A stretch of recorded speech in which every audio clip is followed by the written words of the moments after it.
Eu sou Jaider, seu professor de ensino religioso. Vamos iniciar a nossa jornada de aprendizado. Os objetivos da nossa aula são conceituar e refletir sobre a vida e a morte em diferentes tradições religiosas. Você já fez alguma dessas perguntas? Para que existimos? Qual é o nosso destino?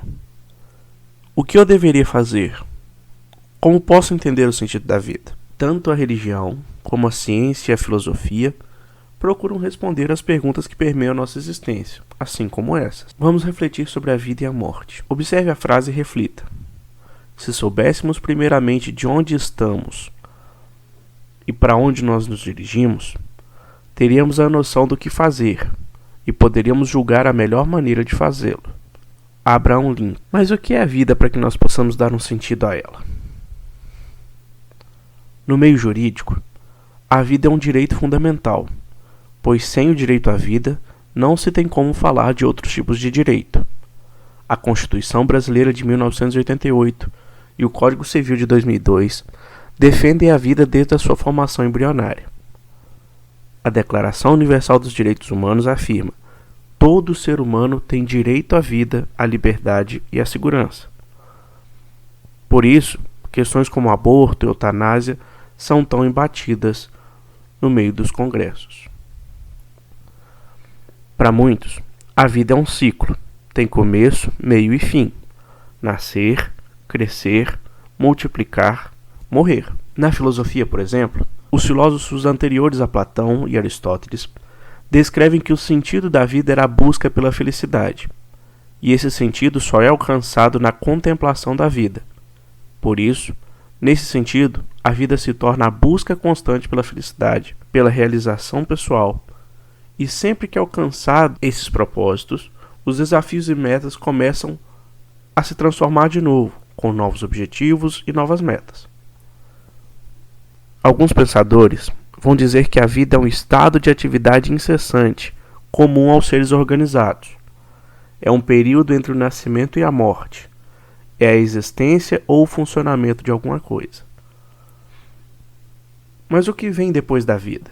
Já se perguntou isso? Observe a charge. Um dia nós vamos morrer, Snoopy. Sim, mas todos os outros dias nós vamos viver. O que é a morte?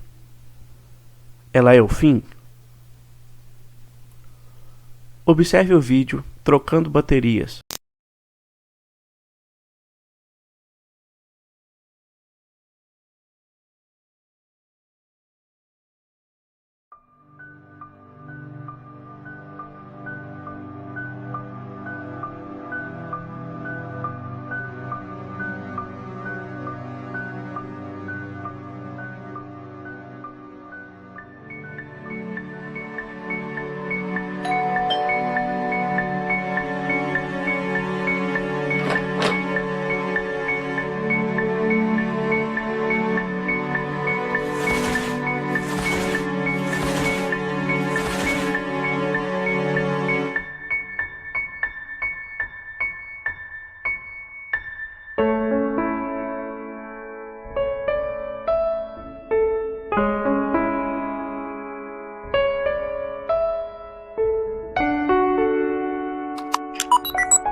Observe o trecho da obra O Alto da Compadecida.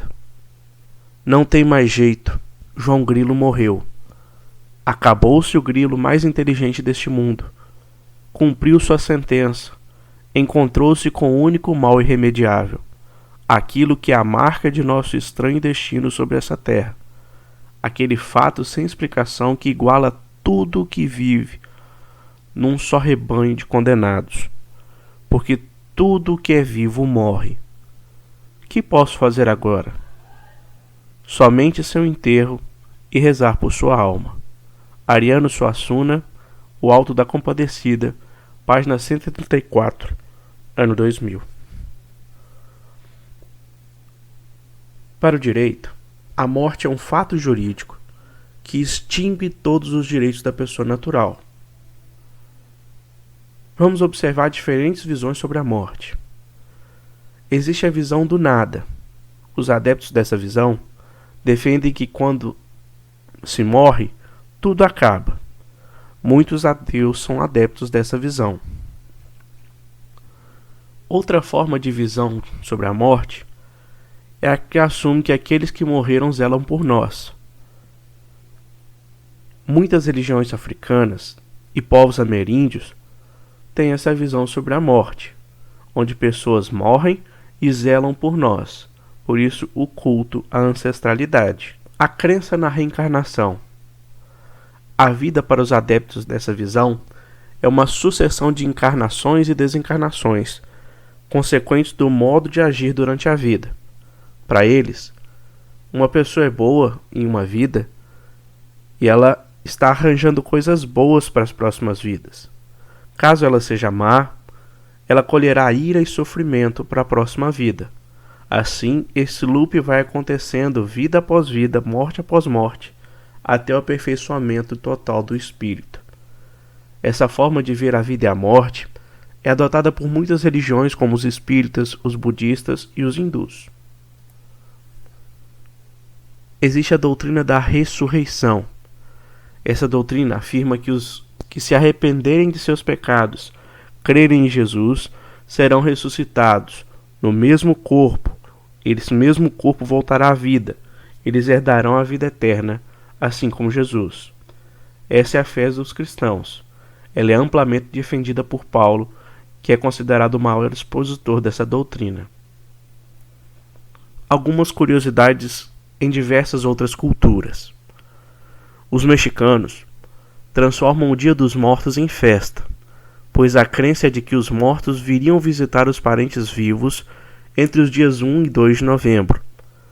Em sua cultura, os mortos teriam a permissão divina para voltar a visitar os seus parentes e amigos vivos, segundo a crença dos mexicanos. Para receber esses parentes, os vivos enfeitam as casas com flores, velas, incensos, preparam comidas preferidas daqueles que já partiram, usam máscaras de caveira, se vestem de roupas e pintam de esqueleto, usam fantasias de morte. A festa do Dia dos Muertos começa a partir do dia 31 de outubro e termina no dia 2 de novembro. Se for possível, assista o filme Viva, a Vida é uma Festa, da Disney. Os judeus, por exemplo, celebram o luto rasgando as suas roupas, o que é cultural desde os tempos bíblicos. O ritual é chamado de Keriá. Um costume é que as pessoas que acompanham o caixão façam rápidas paradas antes de chegar ao túmulo. Essas paradas, simbolicamente, demonstrariam a relutância dos parentes em se separarem do falecido. O enterro também é feito sem enfeites, flores ou ornamentos no caixão, respeitando o falecido pela sua simplicidade.